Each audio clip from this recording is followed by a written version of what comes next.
Good afternoon, everybody. Well, not really a response, just a few comments, really.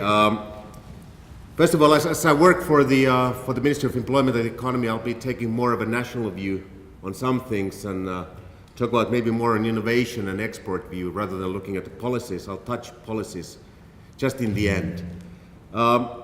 First of all, I'd like to actually congratulate your team on the topic, the water and jobs. I was actually Googling the combination water and jobs, and the first 10 hits were from UN. So I guess it's sort of a new way of looking at things that you actually came up with, and I want to congratulate you on that. But it's also one of those things that when you actually think about it, as you said, it becomes self-evident. Of course, we should be looking at water and jobs.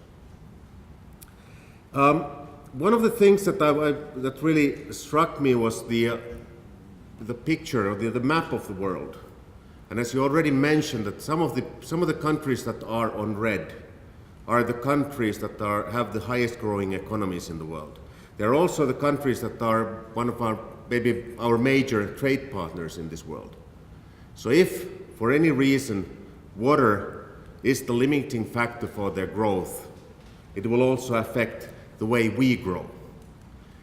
Even though in Finland, water really is more of a non-issue in a way, but if you start thinking of this way, that actually water is the limiting factor elsewhere, so it really makes sense to invest in technologies and policies and solutions that help the other countries, because in the end it will help all the sectors of the Finnish economy in a way. And also, if the growth limits, or the limits of the growth limit also the growth of the middle class in those countries, which are really the class that consumes the goods and services that we want to provide to the world. That was one of probably the main points that really struck me on this, is something that we need to take a careful look at. Another thing was actually looking at the sectors that were water dependent.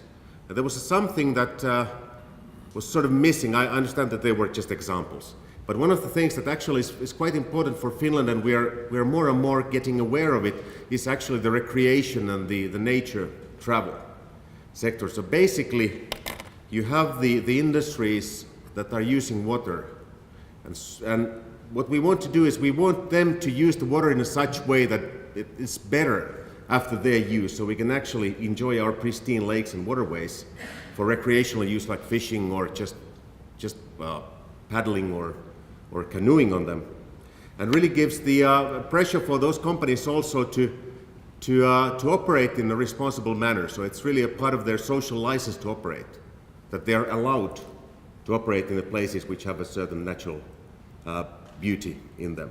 So in a way also they need to be responsible if they want to retain the jobs that they have. And as a last thing, really the policy thing, what we are doing, the current government is actually having blue bioeconomy. You'll hear more about the blue bioeconomy later in the afternoon, so I will not spoil it for you. But it is one of the topics that the new government is looking at. The ministries, actually the three ministries, the Ministry of Environment, Agriculture, Forestry, and Employment and the Economy are working on a program related to water, on many aspects of water. We are in charge of the export side of it. The other ministries are more on the public sector side and the policy side of it. And that's really something that we need to think of. I think in Finland we have been traditionally quite technology-centric. We want to build a gadget, the world's best smart gadget, and we want to take it to the world. I think what we need are more comprehensive solutions. So we need something that contains technology, but also possibly some advice on policies, and definitely we need to have some educational packages to go along with that. But that in brief were my 3 points, as it's the common way to do here in Finland.